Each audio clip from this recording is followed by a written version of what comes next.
Una tarde de agosto, cuando ya el sol no quemaba y de soslayo sacaba brillo a la ropa blanca tendida en la huerta en declive y encendía un diamante en la punta de cada hierba que, cortada al rape por la guadaña, parecía punta de acero, doña Berta, después de contemplar desde la casa de arriba las blancuras y verdores de su dominio, con una brisa de alegría inmotivada en el alma, se puso a canturriar una de aquellas baladas románticas que había aprendido en su inocente juventud y que se complacía en recordar cuando no estaba demasiado triste, ni Isabel delante ni cerca.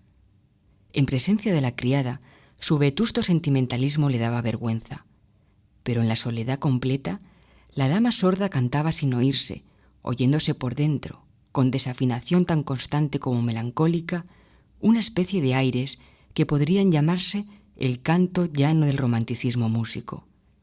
La letra, apenas pronunciada, era no menos sentimental que la música, y siempre se refería a grandes pasiones contrariadas o al reposo idílico de un amor pastoril y candoroso.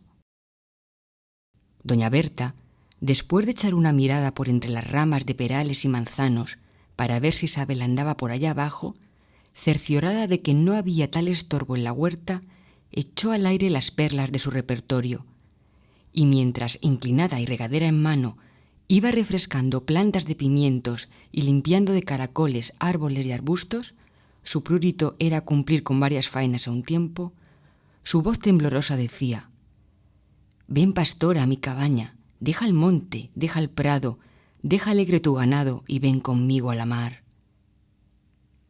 Llegó al extremo de la huerta y frente al postigo que comunicaba con el monte, bosque de robles, pinos y castaños, se irguió y meditó. Se le había antojado salir por allí, meterse por el monte arriba entre lechos y zarzas. Años hacía que no se le había ocurrido tal cosa, pero sentía en aquel momento un poco de sol de invierno en el alma. El cuerpo le pedía aventuras, atrevimientos. ¿Cuántas veces frente a aquel postigo, escondido entre follaje oscuro, había soñado su juventud que por allí iba a entrar su felicidad, lo inesperado, lo poético, lo ideal, lo inaudito? Después, cuando esperaba su sueño de carne y hueso, a su capitán que no volvió, por aquel postigo le esperaba también. Dio vuelta a la llave, levantó el picaporte y salió al monte. A los pocos pasos tuvo que sentarse en el santo suelo, separando espinas con la mano. La pendiente era ardua para ella. Además, le estorbaban el paso los helechos altos y las plantas con pinchos. Sentada a la sombra, siguió cantando. Y juntos en mi barquilla... Un ruido en la maleza, que llegó a oír cuando ya estuvo muy próximo, le hizo callar, como un pájaro sorprendido en sus soledades. Se puso en pie, miró hacia arriba y vio delante de sí un guapo mozo, como de 30 años a 35, moreno, fuerte, de mucha barba, y vestido, aunque con descuido, de cazadora y hongo flexible, pantalón demasiado ancho, con ropa que debía ser buena y elegante. En fin, le pareció un joven de la corte, a pesar del desaliño. Colgada de una correa pendiente del hombro, traía una caja. Se miraban en silencio, los dos parados. Doña Berta conoció que por fin el desconocido la saludaba y, sin oírle, contestó inclinando la cabeza. Ella no tenía miedo. ¿Por qué? Pero estaba pasmada y un poco contrariada. Un señorito, tan de lejos, ¿cómo había ido a parar al bosque de su casa? Si por allí no se iba a ninguna parte, si aquello era el finibusterre del... La ofendía un poco un viajero que atravesaba sus dominios. Llegaron a explicarse. Ella, sin rodeos, le dijo que era sorda y el ama de todo aquello que veía. ¿Y él? ¿Quién era él? ¿Qué hacía por allí? Aunque el recibimiento no fue muy cortés, ambos estaban comprendiendo que simpatizaban. Ella comprendió más, que aquel señorito la estaba admirando. A las pocas palabras hablaban como buenos amigos. La exquisita amabilidad de ambos se sobrepuso a las asperezas del recelo, y cuando minutos después entraban por el postigo en la huerta, ya sabía doña Berta quién era aquel hombre. Era un pintor ilustre, que mientras dejaba en Madrid su última obra maestra colgada donde la estaba admirando media España y dejaba a la crítica ocupada en cantar las alabanzas de su paleta, él huía del incienso y del estrépito y a solas con su musa, la soledad, recorría los valles y vericuetos asturianos, sus amores del estío, en busca de efectos de luz, de matices del verde de la tierra y de los grises del cielo. Palmo a palmo conocía todos los secretos de belleza natural de aquellos repliegues de la marina, y por fin, más audaz o afortunado que romanos y moros, había llegado, rompiendo por malezas y toda clase de espesuras, al mismísimo bosque de Zaornín y al monte mismísimo de Susacasa, que era como llegar al riñón del misterio. ¿Le gusta a usted todo esto?, preguntaba doña Berta al pintor, sonriéndole, sentados los dos en un sofá del salón que resonaba con las palabras y los pasos. Sí, señora, mucho, muchísimo, respondió el pintor con voz y gesto para que se le entendiera mejor. Y añadió por lo bajo: y me gustas tú también, anciana insigne, vargueño humano. En efecto, el ilustre artista estaba encantado. El encuentro con doña Berta le había hecho comprender el interés que puede dar al paisaje un alma que lo habita.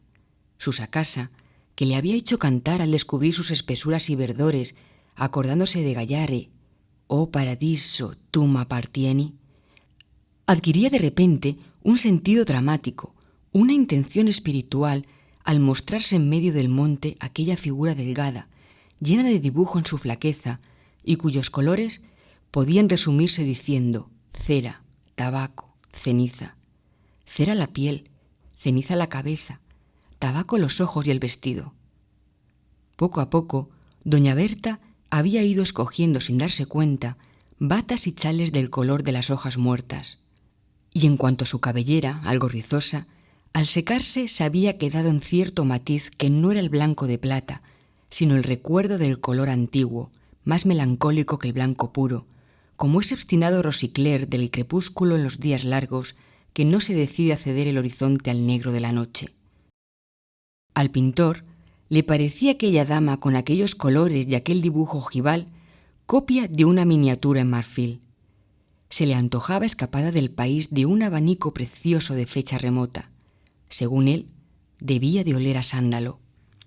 El artista aceptó el chocolate y el dulce de conserva que le ofreció doña Berta de muy buena gana. Refrescaron en la huerta, debajo de un laurel real, hijo o nieto del otro.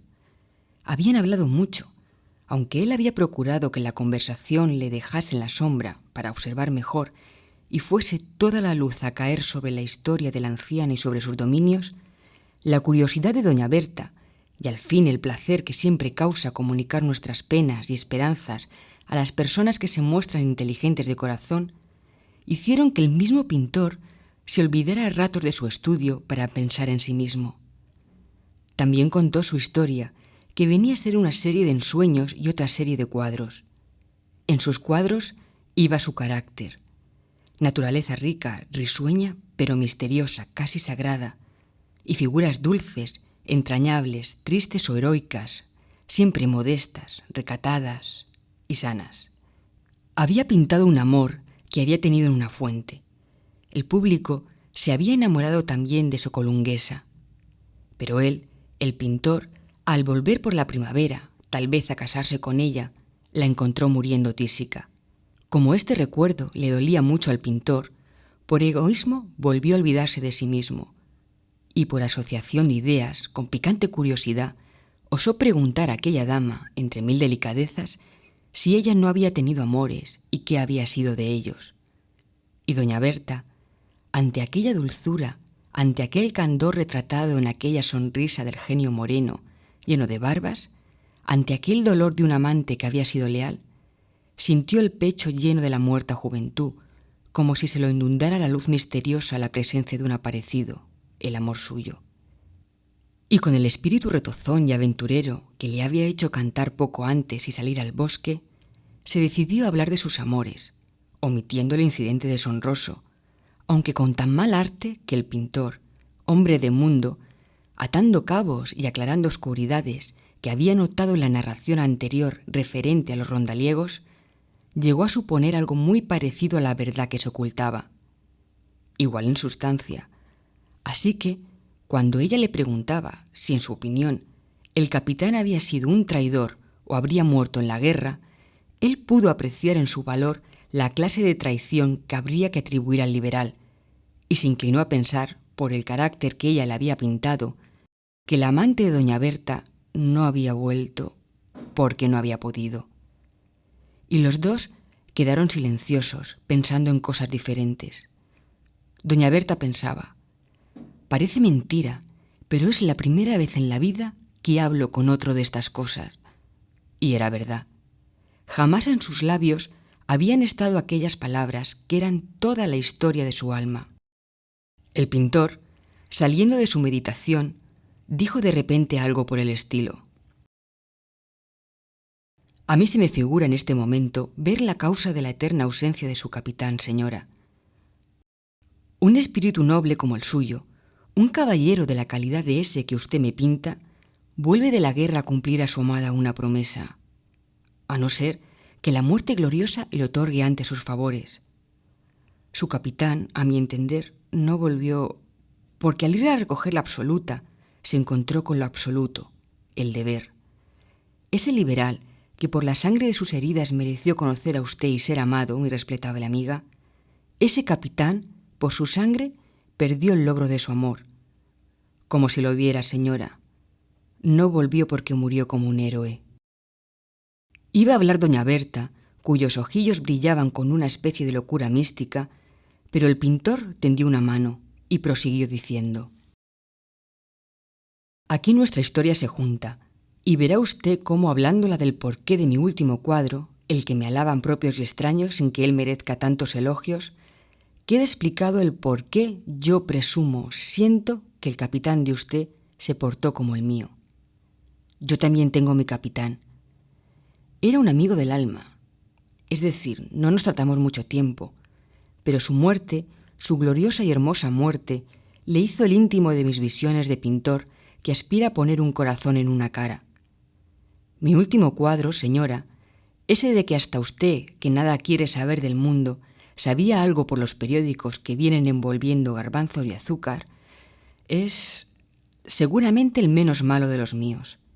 ¿Sabe usted por qué? Porque lo vi de repente y lo vi en la realidad primero. Hace años, cuando la Segunda Guerra Civil, yo, aunque ya conocido y estimado, no había alcanzado esto que llaman la celebridad, y acepté, porque me convenía para mi bolsa y mis planes, la plaza de corresponsal que un periódico ilustrado extranjero me ofreció para que le dibujase cuadros de actualidad, de costumbres españolas y principalmente de la guerra. Con este encargo y mi gran afición a las emociones fuertes y mi deseo de recoger datos dignos de crédito para un gran cuadro de heroísmo militar con que yo soñaba, me fui a la Guerra del Norte, resuelto a ver muy de cerca todo lo más serio de los combates, de modo que el peligro de mi propia persona me facilitase esta proximidad apetecida. Busqué, pues, el peligro, no por él, sino por estar cerca de la muerte heroica. Se dice, y hasta lo han dicho escritores insignes, que en la guerra cada cual no ve nada grande, nada poético. No es verdad esto para un pintor. A lo menos para un pintor de mi carácter. Pues bueno, en aquella guerra conocí a mi capitán. Él me permitió lo que acaso la disciplina no autorizaba, estar a veces donde debía estar un soldado. Mi capitán era un bravo y un jugador, pero jugaba tan bien, era tan pundonoroso, que el juego en él parecía una virtud por las muchas buenas cualidades que le daba ocasión para ejercitar. Un día le hablé de su arrojo temerario y frunció el ceño. «Yo no soy temerario», me dijo con mal humor, «ni siquiera valiente. Tengo obligación de ser casi un cobarde. Por lo menos debo mirar por mi vida. Mi vida no es mía, es de un acreedor.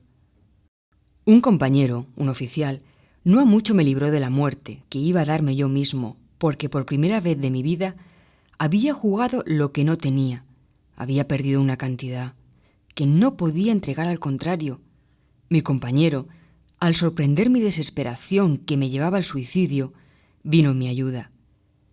Pagué con su dinero, y ahora debo dinero, vida y gratitud. Pero el amigo me advirtió. Después que ya era imposible devolverle aquella suma que con ella había puesto su honra en mis manos. Vive, me dijo, para pagarme trabajando, ahorrando como puedas. Esa cantidad de que hoy pude disponer y dispuse para salvar tu vida, tendré un día que entregarla, y si no la entrego, pierdo la fama. Vive para ayudarme a recuperar esa fortunilla y salvar mi honor. 2 honras, la suya y la mía, penden pues de mi existencia. De modo, señor artista, que huyo o debo huir de las balas. Pero tengo 2 vicios, la guerra y el juego. Y como ni debo jugar, ni debo morir, en cuanto honrosamente pueda, pediré la absoluta. Y entre tanto, seré aquí muy prudente. Así, señora, poco más o menos me habló mi capitán. Y yo noté que al siguiente día, en un encuentro, no se aventuró demasiado. Pero pasaron semanas, hubo choques con el enemigo y él volvió a ser temerario. Mas yo no volví a decirle que me lo parecía. Hasta que por fin llegó el día de mi cuadro. El pintor se detuvo, tomó aliento, reflexionó a su modo, es decir, recompuso en su fantasía el cuadro, no según su obra maestra, sino según la realidad se lo había ofrecido. Doña Berta, asombrada, agradeciendo al artista las voces que éste daba para que ella no perdiese ni una sola palabra, escuchó la historia del cuadro célebre y supo que en un día ceniciento, frío, una batalla decisiva había llevado a los soldados de aquel capitán al extremo de la desesperación, que acababa en la fuga vergonzosa o en el heroísmo. Iban a huir todos, cuando el jugador, el que debía su vida a un acreedor, se arrojó a la muerte segura, como arrojaba a una carta toda su fortuna, y la muerte le rodeó como una aureola de fuego y de sangre. A la muerte y a la gloria arrastró consigo a muchos de los suyos. Mas antes hubo un momento, el que se había grabado como a la luz de un relámpago en el recuerdo del artista, llenando su fantasía. Un momento en que en lo alto de un reducto el capitán jugador brilló solo, como en una apoteosis, mientras más abajo y más lejos los soldados vacilaban, el terror y la duda pintados en el rostro. El gesto de aquel hombre, el que milagrosamente pude conservar con absoluta actitud y trasladarlo a mi idea, era de una expresión singular que lo apartaba de todo lo clásico y de todo lo convencional. No había allí las líneas canónicas que podrían mostrar el entusiasmo bélico, el patriotismo exaltado. Era otra cosa muy distinta. Había dolor, había remordimientos, había la pasión ciega y el impulso soberano en aquellos ojos, en aquella frente, en aquella boca, en aquellos brazos. Bien se veía que aquel soldado caía en la muerte heroica como en el abismo de una tentación fascinadora a que en vano se resiste. El público y la crítica se han enamorado de mi capitán. Ha traducido cada cual a su manera aquella idealidad del rostro y de todo el gesto, pero todos han visto en ello lo mejor del cuadro, lo mejor de mi pincel. Ven una lucha espiritual misteriosa, de fuerza intensa, y admiran sin comprender, echándose a adivinar al explicar su admiración. El secreto de mi triunfo lo sé yo. Es este, señora, lo que yo vi aquel día en aquel hombre que desapareció entre el humo, la sangre y el pánico, que después vino a oscurecerlo todo. Los demás tuvimos que huir al cabo. Su heroísmo fue inútil, pero mi cuadro conservará su recuerdo. Lo que no sabrá el mundo es que mi capitán murió faltando a su palabra de no buscar el peligro. Así murió el mío, exclamó saltada doña Berta, poniéndose en pie, tendiendo una mano como inspirada. Sí, el corazón me grita que él también me abandonó por la muerte gloriosa. Y doña Berta, que en su vida había hecho frases ni ademanes de sibila, se dejó caer en su silla, llorando, llorando con una solemnidad que sobrecogió al pintor y le hizo pensar en una estatua de la historia, vertiendo lágrimas sobre el polvo anónimo de los heroísmos oscuros, de las grandes virtudes desconocidas, de los grandes dolores sin crónica. Pasó una brisa fría, tembló la anciana, levantóse y con un ademán indicó al pintor que la siguiera. Volvieron al salón y doña Berta, medio tendida en el sofá, siguió sollozando.